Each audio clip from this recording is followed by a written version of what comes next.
Welcome into the Autzen Audibles Podcast. I'm Matt Prehm, Erik Skopil, Jared Mack on the show, and it feels a little early, but nonetheless, here we are. Spring football is right around the corner, and we are going to get you ready to go with spring football. We're rolling out our spring football previews. Up first, we are going to be going with the quarterbacks. Oregon's spring practice, their first date of the year. Crazy, March 10th. Then they'll have a second one March 12th. So we're about 2 weeks away now from spring football starting off. And it's been quite the ride to get here. Yeah, there's no question about that. And I think the quarterback position looks a lot different than it did a year ago. I just completed, by the way, we should note there's written content that will correspond with this. I've got a free story up on the site kind of breaking everything down. And Matt has some VIP thoughts that you require a subscription to go read. And I would recommend it. It's a good opportunity now. We're going to be running out a lot of this stuff with VIP content. Good time to sign up for duckterritory.com. I know there'll be some specials coming up soon, but $9.99 is not a bad deal either. But yeah, this group looks a lot different. I mean, I was just writing in the free story that only half the guys on last year's roster are back. And the two players that are back are true freshmen who basically never played. So it is a kind of a new look group. And obviously the big addition being since the season ended, Auburn's Bo Nix joins the fray and I think adds experience, 70 times more pass attempts than anyone else on the roster if you really want to get into the math. About 60 career touchdowns if you include pass and run. I'll be really curious to see, and we'll talk about this throughout this podcast, kind of what's the fit at quarterback? What kind of intangibles and I guess characteristics does the new staff like? Do they prioritize? And I think Nix provides you with experience. He provides you with mobility, and he provides you with a really strong arm. Maybe he doesn't provide you with the most consistent play, but he certainly checks some boxes for Kenny Dillingham and company. Yeah, and when you take a look at who's coming back, obviously it's Thompson and Jay Butterfield, both 4-star recruits. Butterfield was a little lower overall than Thompson. Thompson was a 5-star on some websites. 24/7 Sports had him in the top 80 in their top 24/7, and then Bo Nix coming in, and basically all the details that Erik just outlined. A lot of experience playing at Auburn, played under Kenny Dillingham in his 2019 year. Oregon fans will remember that year specifically. That's when Auburn beat Oregon to start the season in Dallas in Jerry's World. Bo Nix won SEC Offensive Freshman of the Year that year as well. Brings in a lot of experience. It's a good amount of talent. Obviously, the players behind him, a lot of Oregon fans want to see what they can get out of Ty Thompson, as they did last year. Certainly going into spring football, that'll be another storyline to follow. And that's the quarterback room only has 3 scholarship quarterbacks right now. Obviously, you have Robbie Ashford transferring out sometime in January. He decided that he's going to Auburn, so that was the Bo Nix for Robbie Ashford trade, as well as Jason Jones and DJ James too. But so the 3-for-1 package, getting Bo Nix back, again, provides a lot of experience. Certainly playing in the SEC helps a lot for Oregon. Pac-12 is going to be different, but the quarterback room as it stands right now just has their 3 scholarship quarterbacks who all have in-game experience, although obviously, as Erik outlined, Bo Nix has the most of it. Yeah, Bo Nix was a 5-star coming out of high school, also the SEC Freshman of the Year. And I think he's probably the front runner to win this job, replacing Anthony Brown, who has graduated and ran out of years of eligibility. And it's one in which I don't expect a decision to be made in spring. I would be pretty floored if they did that for multiple reasons, because one, primarily that kind of kills the level of competing and training all off season. Certainly they could come out like Mario did and a couple years ago and say that, hey, Bo Nix is right now the front runner to win the job, but these other guys are still in the mix. Like, that would not surprise me one bit if that's said, but an official naming of the quarterback would be a little surprising. But I think Nick's the reason why I picked that is I think Nick's experience. Erik mentioned it, playing under Kenny Dillingham 1 year back in 2019, and the fact that he's been up and down, but he's had some success. He's won, I think, at least 8 games every year at Auburn. He's played tougher defenses that he'll face in the Pac-12. So going in, he's probably the front runner, but there's going to be some challengers that come his way. Yeah, absolutely. I mean, they've got 2 guys here. One stat I meant to mention earlier, so I'm just going to mention it now. This is the first time Oregon didn't sign a prep quarterback since 2013. Obviously, wow. Tanner Bailey was committed, but he chose to stick in the Southeast at South Carolina after the coaching change. I wanted to say that because those listening are probably like, man, no true freshman first-year quarterback. That doesn't happen very often, and that's right. It's been almost 10 years since that was the case. I still operate with the feeling that Ty Thompson is potentially the next big-time long-term starting quarterback here. I think I go into this expecting he is Bo Nix's primary challenger. Now, like Matt, I would assume like Jared, I would be surprised ultimately if Nix doesn't win the job.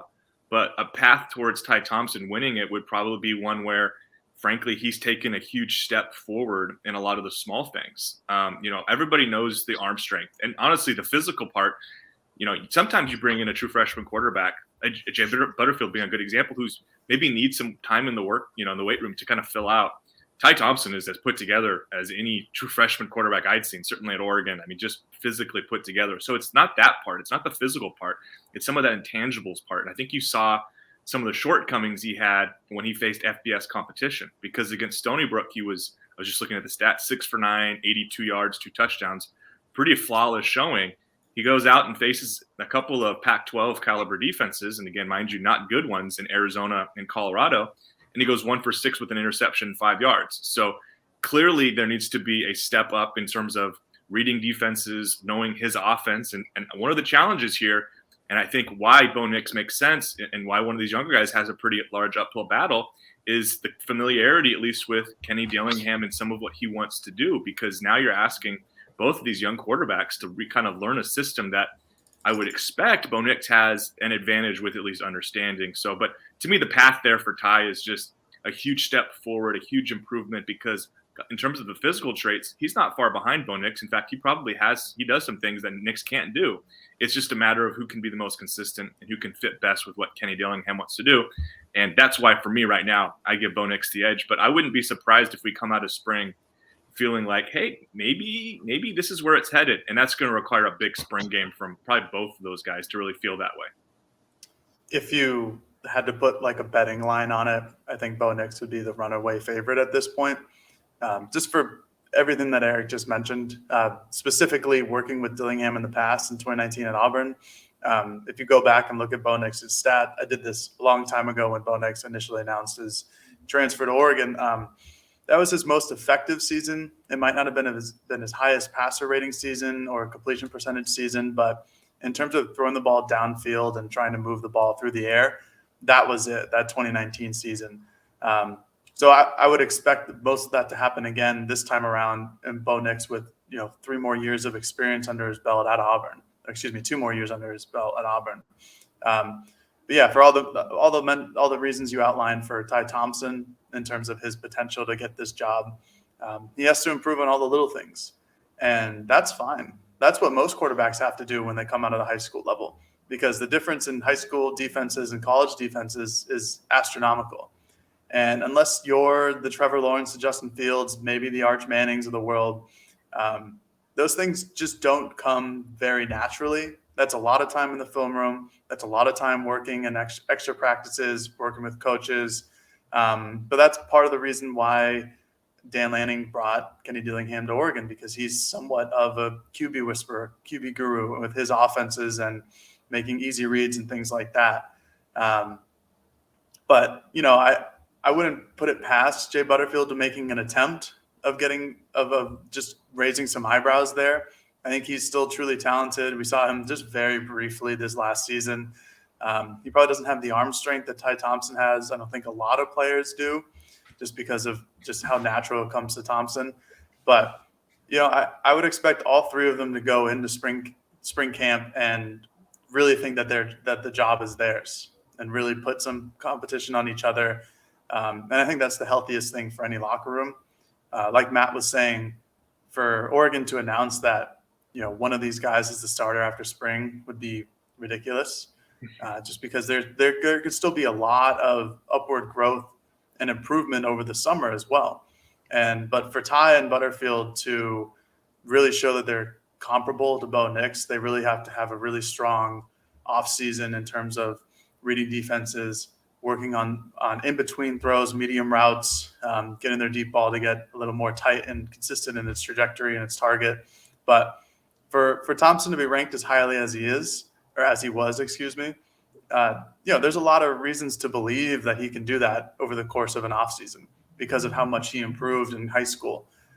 He went from a borderline 4-star prospect to a borderline 5-star prospect in his last year of high school football. That's a lot of improvement there. It's something similar to like a CJ Stroud did at Ohio State. So there's reason to believe that he can improve. He just has to go out onto the field and show it.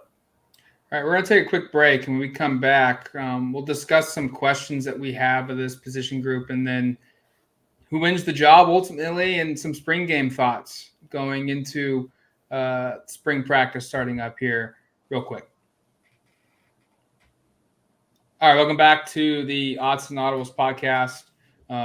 Teased it at the break there, but there's certainly questions. I think beyond who starts at quarterback, and Jared and Erik both went through good stuff of why probably Bo Nix is probably the favorite. I think all three of us would agree that I think maybe to spoil it here, but maybe all three of us kind of predict he's the guy to be the starter. But I'm curious of just what do we see at quarterback from the usage in the offense of the quarterback? Is he pure distributor where his job is just to get the snap and get it to the running back or drop back and throw some dimes to the receivers and tight ends? Or is he 100% the focal point where everything starts with him? Does he trigger the run game with the zone read? Those are questions where we don't really know yet. And I don't even know if the staff has 100% clear idea yet either. I think that's probably, for me, the biggest question is just what does this offense evolve into once the staff gets some feels for what they have at quarterback?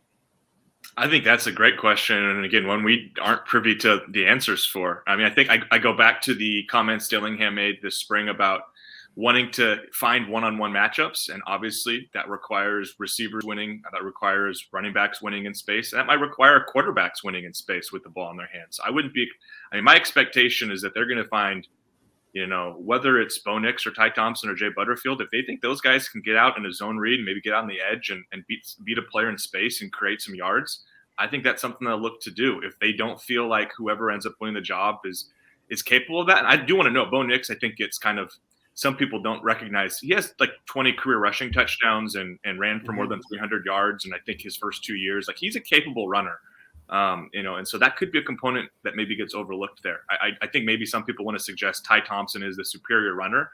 I actually don't know if that's the case. Ty wasn't really known to be an elite scrambler run guy.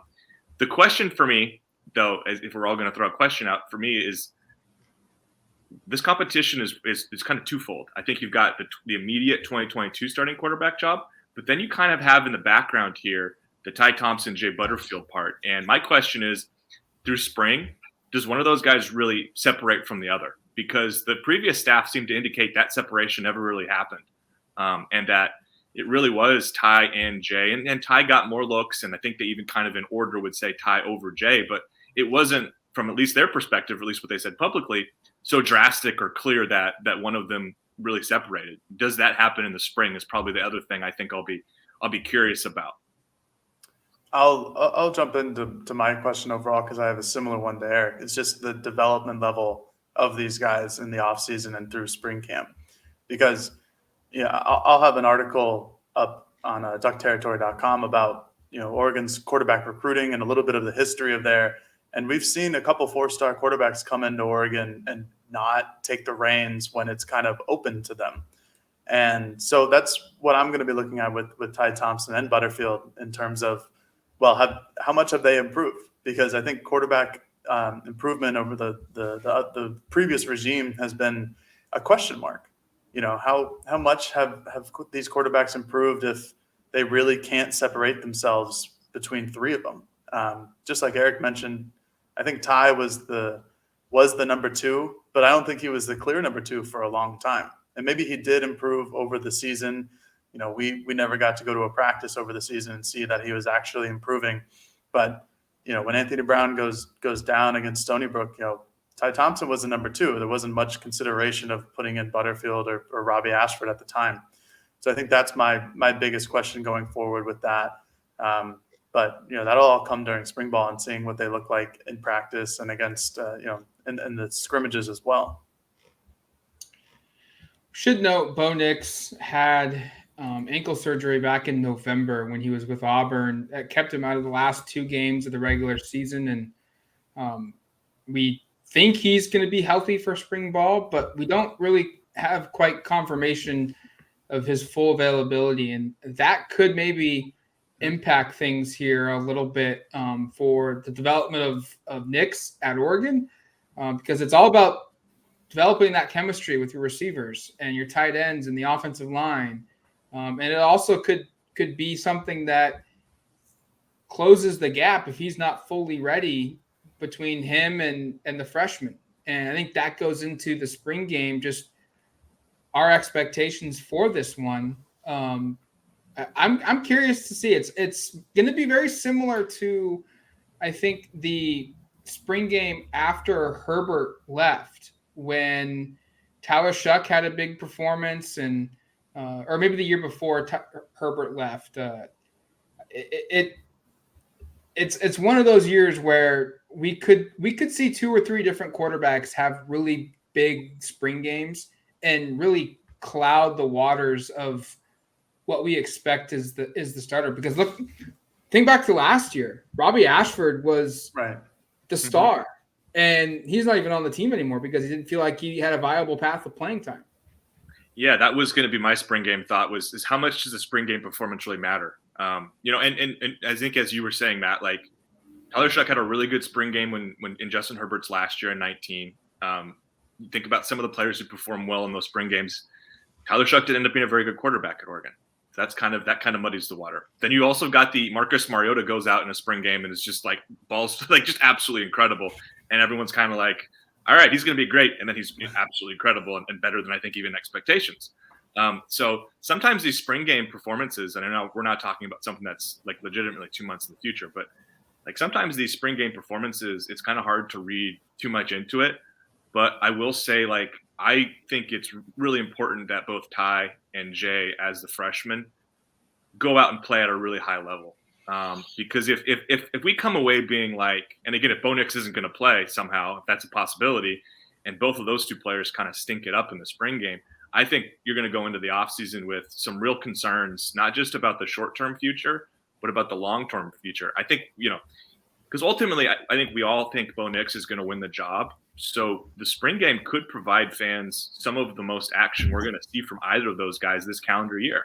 Yeah. Depending on how the fall goes. So if we come away being kind of like nonplussed about either one of them, that's going to cloud and kind of impact the discussion about both of those guys, not just in 2022, but again in 2023 when the job should be fully open and one of those guys, and probably a freshman or two, maybe a portal guy they'll look to add next offseason, will be kind of in position. In terms of the spring game, I'm extremely interested to just see how the offense works under Dillingham. But that leads directly into how the quarterbacks play. I'm going to go and I'm assuming here and saying that when Bo Nix plays, I want to see how comfortable he is in running the offense in general. But to your point, Erik, seeing how well Thompson and Butterfield and their improvements have been, will they put on another show? How Thompson put on a show in this last spring game? How Robbie Ashford did as well. And Butterfield was good in that last spring game as well. So those are the three highlights there that you go and you say, well, these guys might compete for the starting job, and then it kind of doesn't happen. I like to put a little bit of stock into the spring game just because it's the first action you really see. We watched that spring or that fall camp scrimmage in early August this past year, and we saw Thompson was excellent. He was significantly better than Anthony Brown was in that scrimmage, but that didn't mean anything in the long run because he never really separated that or must have not have showed it over the course of the season in order for him to get actual playing time. But I'm with you, Eric. If Butterfield and Thompson can perform and show that there are potentially good backup options, or that it'll actually be a competition come fall camp, or that just down the line in 2023, either Butterfield or Thompson really solidifies themselves as, hey, this is going to be the next guy. I think you have to take that and take it with a little bit of a grain of salt, but really take it in stride, because that might be the case. And sometimes it's not, but that's just kind of how football works. But regardless of it, I think the spring game is going to be really exciting for the quarterback position, just because of the talent that Oregon has built there, but also because you'll get to see them all play. And like you said, Eric, that was last year's spring game was the only time where you really got to see the three freshman quarterbacks play in bunches. And so everybody has that lasting memory of, back in April, these guys all excelled, but they're not doing it in November. So I think it'll be, a good thing for us to watch as the media, and a great thing for the fans to watch as well, to see that, they have somebody in the wings waiting for either over the course of the 2022 season or 2023. It's going to do it for us here on this preview of the quarterback room. Remember, spring practice starts March 10th, spring game April 23rd, and today is the quarterback day. We've got stuff on the quarterback room, wall-to-wall coverage on duckterritory.com, so make sure to check that out. And make sure to tune in tomorrow. We've got a running back segment, and it'll be running back day on the site on duckterritory.com, where we dive into that entire position group as well. Until then, you've been listening to the Autzen Audibles Podcast. Talk to you later, folks. Peace.